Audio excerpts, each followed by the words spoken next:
Good morning, everybody. This is Jeremy Medeiros and JP Rouge coming to you from Nonsuch Island, Bermuda, on November the 18th, I believe it is, 2021. And welcome to the 2021 to 22 nesting season for Bermuda's endangered national bird, the critically endangered Cajao. And I say these seasons are kind of strange because they start in October and November of one year, and then the eggs are actually laid in January of the following year, and then the chicks don't fledge out to sea until late May and early June of the following year. So it really straddles the year. It's an unusual breeding season. It's the only bird in Bermuda, certainly, that nests in the winter, midwinter period and into early spring. So it's very different from any other bird that's spring and summer nesting here in the island. But a lot's happened already. The entire breeding population of the Cajao has returned to the five nesting islands out here in Cajao Island, Bermuda. We've already been able to handle and monitor and see who's nesting with who in which nests. We only generally handle each adult bird twice in the season, once when they first return for courtship, to see who's nesting with who and which birds. Are the same birds nesting in the same burrows? And then we also like to look at them just in the new year when the birds have just returned to lay their eggs. That's usually when they're at their maximum weight, and we can just confirm that it is in fact the same pair nesting, and that we can then go on and use that information to compile a complete database of every individual nesting pair. And it's one of the only recovery projects in the world that we are able to basically monitor every single breeding pair of this entire species. Things are happening. We seem to be increasing the population from 143 pairs, which is a new record number from last season. This season, it looks like we're going to have about 155, possibly 156 pairs. So we've made a big jump of as many as a dozen new nesting pairs. 9 of those new nesting pairs are here at Nonsuch Island, and these are newly established colonies that we brought here. We brought the chicks and raised them to imprint here in this island. And so to have 9 in the new year, that sets a new record. And we're just really excited about that. We've already been looking at some of those newly returned birds this morning, and they're all looking really good and really keen. So we'll see what happens in the next couple of months. You see, we've got a nice day for the moment. We have had a challenge. We've had very overcast periods. It's been quite windy and stormy. And so it's been a bit of a challenge to make sure that the solar power system is keeping the Cajao cams, the battery bank, charged up enough to keep them going. But we're going to take a look. We've already looked at both of the pairs in the Cajao cam nests. And because I don't like to disturb the birds any more than is absolutely necessary, then what I'm doing is looking at some of the other birds that I have not been able to get yet into hand, to make sure that it's the same birds nesting in the same nest with the same partner. So we're going to take a look at one of their neighbors, from the R819 nest. Pretty sure there's at least one bird in here, so we're going to take it off. It's quite a deep nest. Yep. And if you look down, you can see the Cajao resting very quietly in the deep nest on a nice grass and bay grape leaf nest. So that's just a perfect thing. This is quite a deep one, so I have to really reach down. Here we go. And here we go. Here's a lovely little petrel. I'm going to replace the lid, because we always put them back in the entrance, not back on the nest lid, because they want to get away from you. So we want them to scoot back up to the nest chamber and to the nest, rather than trying to scoot away from you towards the entrance. This looks like the female bird. It's quite a small Cajao, and it's got quite a small bill as well, quite small and thin. And that's the bird, that's my target bird. I have already recaptured the male bird and confirmed him, but I haven't confirmed the female bird.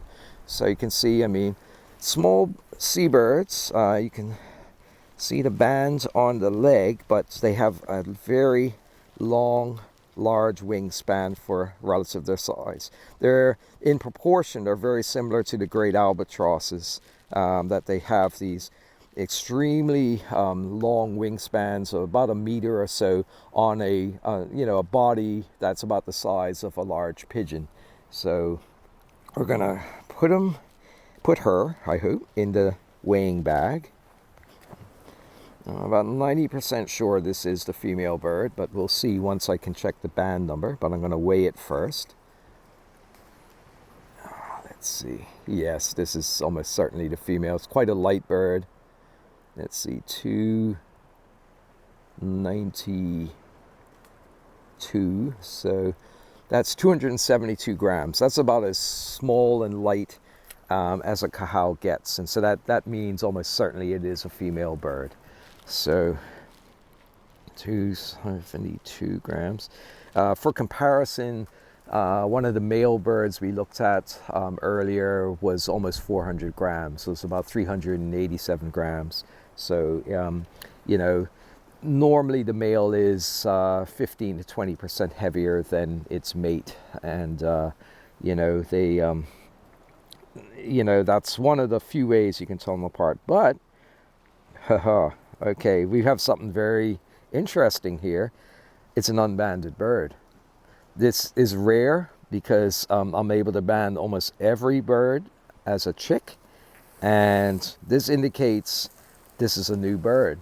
It's possibly a prospecting bird, but it may be a new mate for the male. I have already confirmed the male returning back, but this nest has been disrupted for the last 2 years. They haven't produced a chick, and in fact last year I was not able to confirm the female in it at all. I thought that they were because they built a nest together, so this may indicate something happened to the original female bird in the last couple of years, and that the male has now attracted a new mate. It's definitely a female, just from the shape of the bill and from its weight, but it's unbanded. And so this is from there's only about 15 nests that I cannot, get the chick out to band. They're on the original small nesting islands there, and there are deep rock crevices that are so deep I cannot reach the chick at all. So I'm not able generally to band those birds. And this is from one of those 15 nests.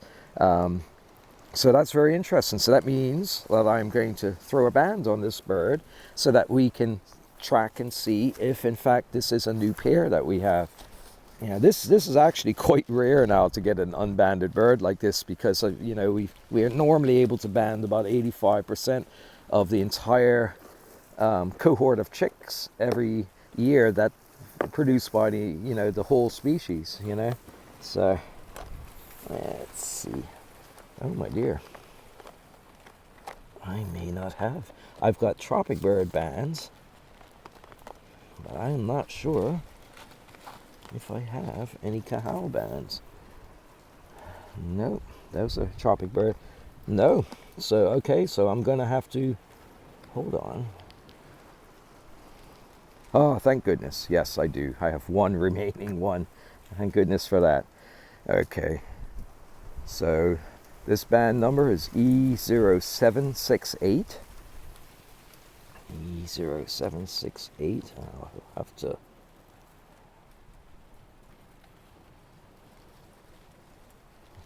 So yeah, that's a interesting little development there.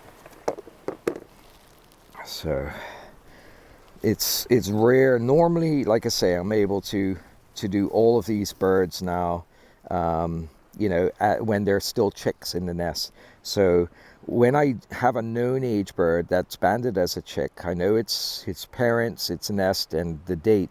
I always band them on the left leg. But a bird that I band as an adult, I don't know its origins and such. It's a bit of an unknown. So I band that on the right leg, and then I instantly can tell them apart, So, and this is fairly rare now. So I'm going to put it on here.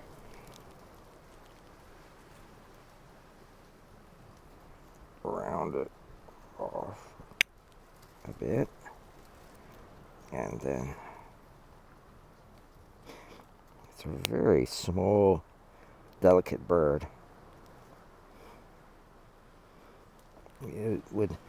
There are a fairly small number of nests where I can't get the chicks, so I'll probably be able to knock it down looking at the age of it, which would be somewhere in the region of 4 to 5 or 6 years, and take a look at those nests, see which ones did produce chicks successfully in that period, and then I can narrow it down to probably about 5 nests, one of 5 nests that it came from. Okay, so it's banded. It's good because if that bird, which I've been suspecting for a couple of years, did lose its original mate, this is a good way. It is a good productive male, and they failed almost for the first time the last 2 years. So this is a good way of getting that bird back, that pair back online. It's a great nest, so hopefully we can get things going. So I'll put it back in the entrance. It's a beautiful little bird.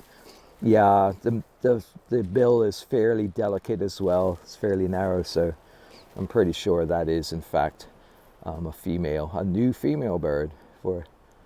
So quite a rare thing, but it's all interesting, and because we monitor these so thoroughly, we're able to actually follow, all of these little individual stories, and on literally for every single pair nesting, particularly on Nonsuch here, we were sort of knowing the family history and genealogy and even family tree of that, and we're now tracking some of the chicks that these pairs have produced returning to Nonsuch, and that the teenage club is up the hill there. That's where all the new nests and the new pairs are, and at least 3 or 4 of those are returned chicks that originated on Nonsuch from parents that I moved here as chicks, in the last 12 or 13 years.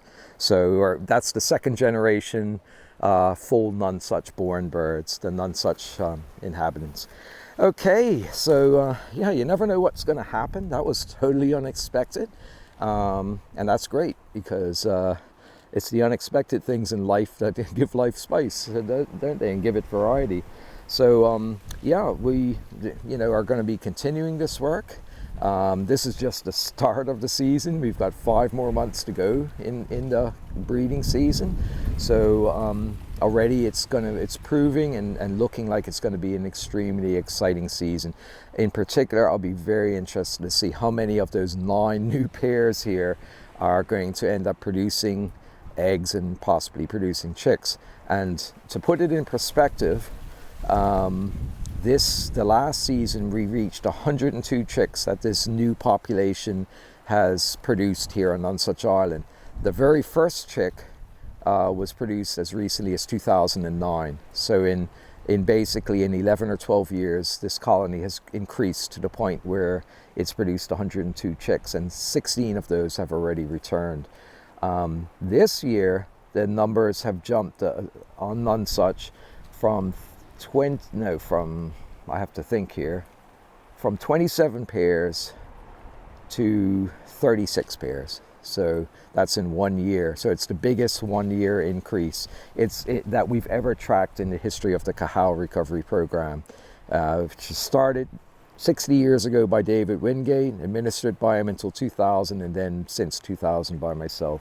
So it's like the recovery of the species has jumped into a higher gear now, and that's something I've noticed over the last 2 or 3 years. They're increasing about as fast as a bird that lays 1 egg a year can possibly increase. So it's all looking good, and let's hope we don't have any unexpected thing happen. May no new things arise, but everything's looking very good now.